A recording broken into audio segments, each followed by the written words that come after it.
Welcome to the portfolio tutorial on goals 5 through 8. Hopefully you've already seen goals 1 through 4. If not, I highly suggest you go back and do that first because there are a few things explained that you would need to know for this one.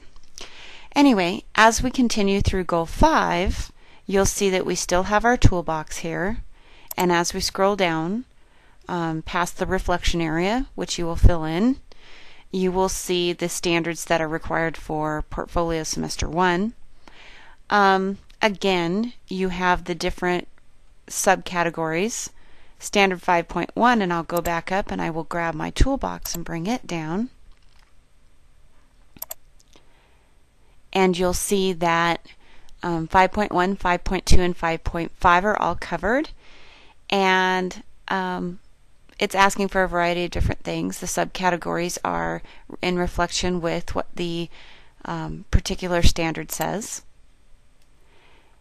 When you get to various lesson plans, one of the things that I need to warn you about is that people tend to put everything and the kitchen sink into their portfolio. When it says something like coach evaluations or various lesson plans, you don't want to dump every lesson plan you've ever done in there, because what I want to know and what your coach wants to know is that you can identify one or two important lesson plans or important coach evaluations that really hit the heart of what the standard is focusing on. If you throw everything in the kitchen sink in there, it's left me as a reviewer or your coach as a reviewer to figure out, okay, what in here really demonstrates that standard, and does the student even understand that that is the point of this? So you're not helping yourself, you're hurting yourself by doing that. In the first semester, and sometimes even in the second semester, you'll be limited in what you have anyway. Okay, so you'll see under various lesson plans here that there were two that were selected.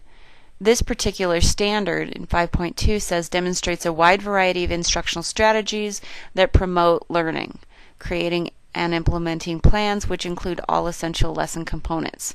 So the lesson plans you put here need to show different types of strategies. You might have a lesson plan that has more than one strategy in it, but you might need to show two different ones because you only have one strategy per. The other thing that you need to make sure of is that they're complete. That's what this lesson plan, or that's what this standard is asking for, is complete lessons. And then make sure on standard 5.5 that's asking for provides effective and verbal written feedback that shapes an improvement of a student performance.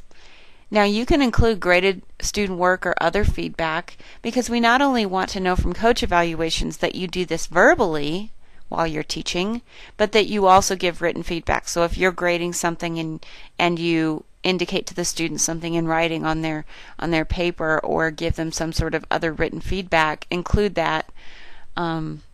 Being careful of confidentiality, it's not as much of a concern in your portfolio because only limited people are going to see it for a limited purpose, as it would be if it were going to be published for any other purpose. Okay, let's move on. Goal 6 is theory to practice.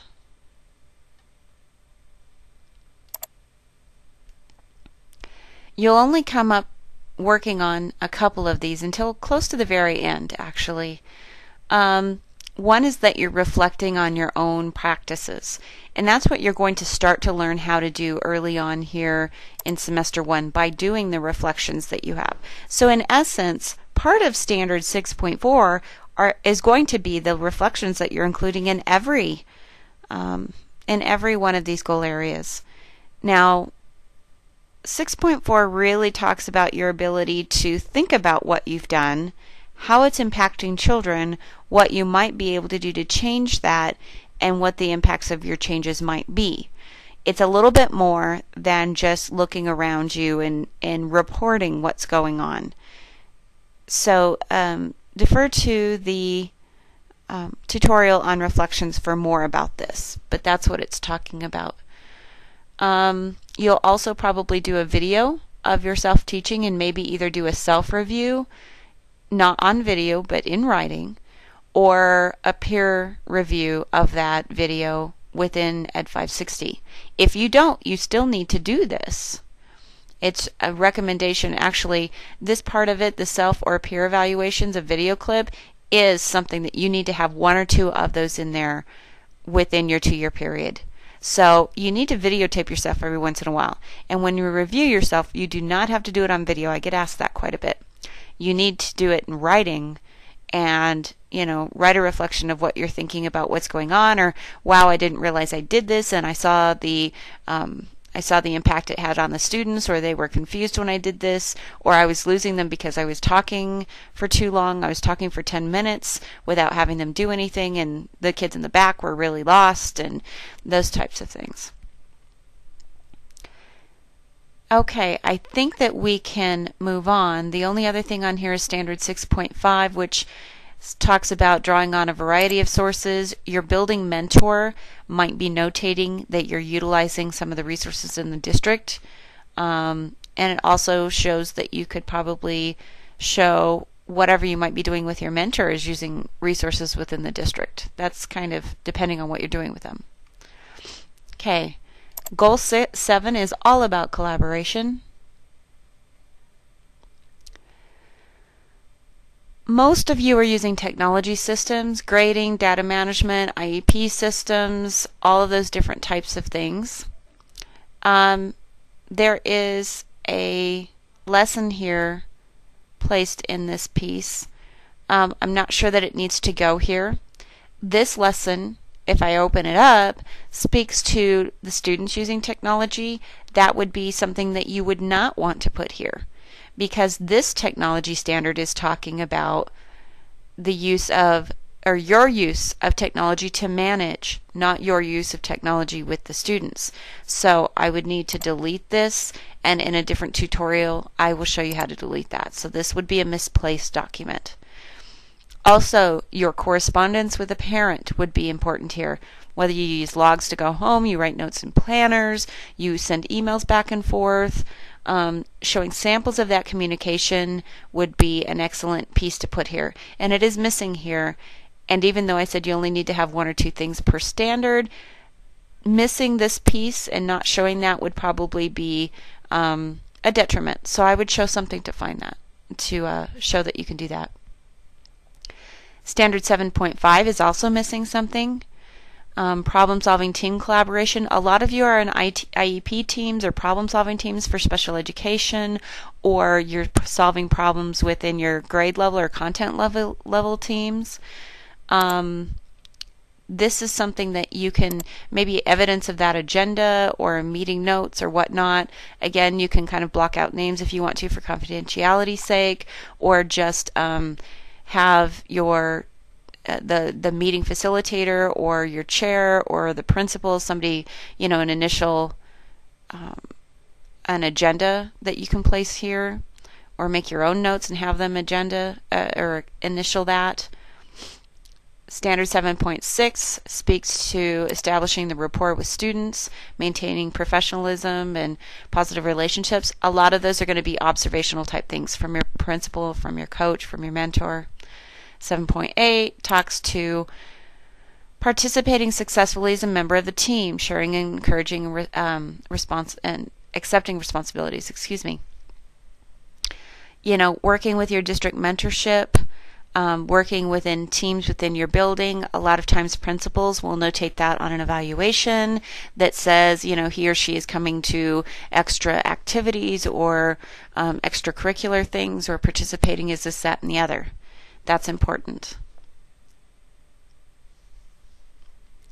Okay.